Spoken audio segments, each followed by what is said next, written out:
Hello and welcome back, or welcome to my channel. If you're new, my name is Shelly and welcome back to day 2 of HALLOW-QUEEN. Don't mind my jug, y'all. I'll be trying to stay hydrated, okay?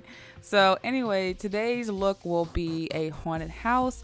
This look is inspired by a painter I follow on Instagram. Her name is Morgan, also known as White Girl SFX, I believe it is. I don't know. I'll make sure I'll correct myself and put it down in the description down below.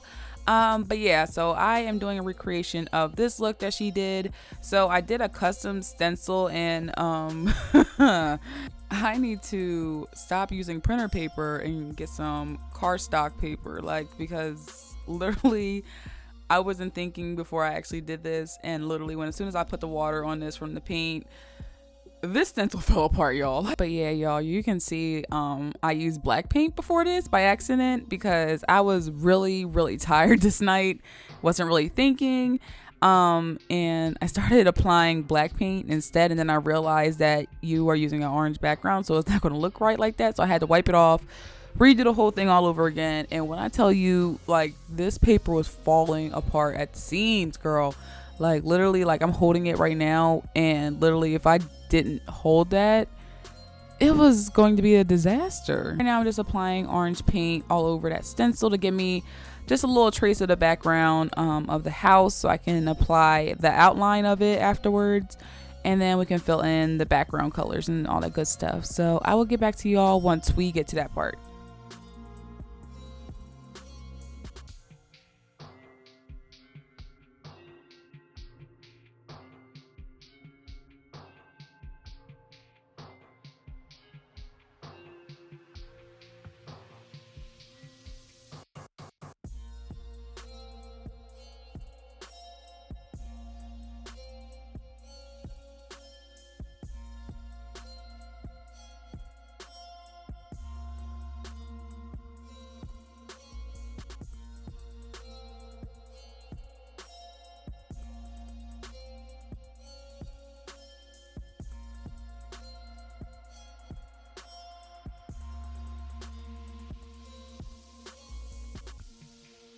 All right, y'all, so now we are going to get into the actual outlining of the house and basically our negative space. So right now I'm just simply using a black paint and just following the lines I created with my stencil and filling it all in. I'll talk to you guys once we get to the next step.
Once you have that filled in, I'm going to go in with that same orange and start filling in that background.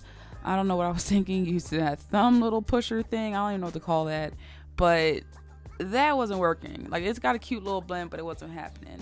Also, I wanted to go with a little bit more kind of fall theme, so I liked using really deep reds, oranges, mustard yellows, all that good stuff. But right now I'm just going to keep using this red and orange, and I like blending them out together so it kind of looks like there's no harsh lines or whatever. So that's what I'm doing right now. I am just simply adding and blending more paints onto each other, and I go back and forth a lot because I really want to make sure that blend is nice and crisp, but that's just me. So I will talk to you guys once we get to the next step.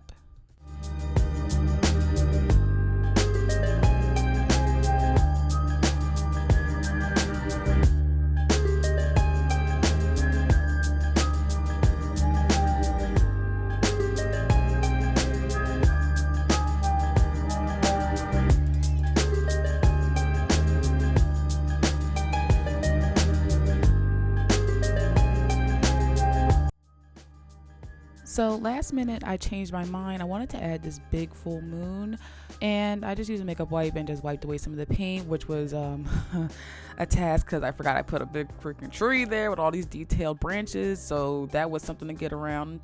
But yeah, so I just grabbed some white and made myself a big autumn moon to make it a little bit more scarier and stuff like that.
So now I'm just going to add some random bats and birds all over. Nothing really crazy here, y'all. I'm just adding random bats and birds wherever.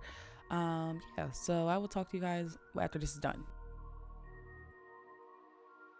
Alright guys, on to the face. So again, I will not be showing you guys my face routine because I have a dedicated video here on my channel. I will link it in the cards above and also in my description box down below. So we're just going to skip that part to make the video a little bit shorter. So the first shade I am using the Juvia's Plays Warrior palette, and I'm going in with that shade Cano as my transition color, and I'm just using windshield wiper emotions. Check me out, sound like a beauty YouTuber.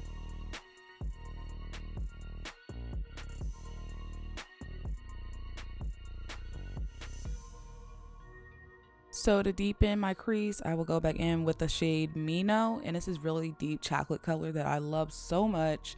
And I'm using a pencil brush that has a little bit of fluff, and I'm just dusting that on my crease, directly on my crease.